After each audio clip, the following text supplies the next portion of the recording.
Catherine Bernardo nabigla sa mga plano ni Alden Richards. Ay naku po, sana'y hindi naman magbabago ang kanilang pagtitinginan ni Alden at Catherine, dahil kapag tuluyang maisawalat ang isang magandang pagkakataon tungo sa kanilang relasyon ni Catherine Bernardo, ay mawawala ang kinang sa kanilang pagmamahalan. No, dapat lamang na maisakatuparan na ito sa mas lalong madaling panahon, dahil kapag tuluyang mabulilyaso si Catherine Bernardo sa kanyang hangarin para sa gwapong aktor na si Alden Richards, ay panigurado na wala na silang masasabi pa ng mga fans ni Alden at Catherine.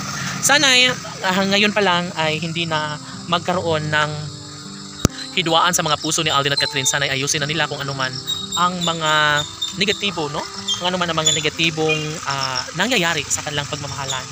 Bagkus malulungkot ang mga netizens, lalo na kapag hindi nga pwede na maisakatuparan ang lahat. Kayang-kaya na ipanalo, no, ni Alden at Catherine ang kanilang mga sumpaan sa isa't isa. Sa pagkakataong ito, saksi ang kalangitan na sadyang si Catherine Bernardo ay hindi titigil hanggat hindi niya makukuha ang kanyang kagustuhan at pangarap na magiging ina sa kanilang magiging supling ni Alden Richards, dahil nga mahal ni Catherine si Alden. Nangangarap ang dalaga na sanay hindi na siya tatalikuran at iwanan pa ng aktor. Haloy, syempre, ang pangarap na siyang nagbibigay kasiyahan sa lahat, posible na mauuwi lamang sa wala ang lahat kung hahayaan na lang ni Catherine Bernardo na mawala ang kinang sa kanilang pagmamahalan. Alam nyo ba na si Alden Richards ay talagang namomroblema rin, no? Dahil nga hindi niya alam kung ano ang patutunguhan sa kanilang pagmamahalan. Sobra-sobra ang kanilang pagtitiwala sa isa't isa. Sobra-sobra ang kanilang pag-ibig ni Alden at Catherine, at dapat lamang umano nilang patunayan.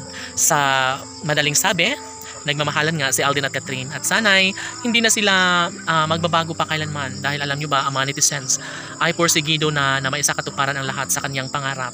Hangarin ng binata na sana'y hindi na magbabago pa ang pagmamahalang tunay ni Alden at Catherine, dahil kapag mangyayari ang isang bagay na mabulilyaso si Catherine, paano na si Alden Richards? Paano na ang milyon-milyon ng mga tagahanga ni Alden at Catherine? Walang ibang pinangarap kundi ang pagkakatuluyang pinaka-pangarap ng lahat.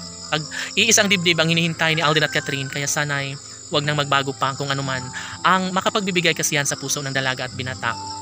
Sobra akong magmahal ang dalaga para kay Alden, kaya never na nagkaroon ng worriness ang buhay ni Alden at Catherine, dahil nga mas lalong umiinit, mas lalong pinapatunayan ni Alden at Catherine ang kanilang pagmamahalan sa isa't isa. Laging pakatandaan na buong-buo na ang mga desisyon ni Alden Richards para sa kanyang hangarin na maisakatuparan nga ang pag-iisang dibdib nila ng pinakaminamahal na si Catherine Bernardo. Sino ba naman ang tatanggi kung ipagpapatuloy ni Catherine ang pag-ibig kay Alden Richards? Never na manghihinayang ang taong bayan, dahil alam nila na darating talaga ang tamang pagkakataon na maisakatuparan ang pangarap ni Alden at Catherine na maikasal sila sa tamang panahon. Laban!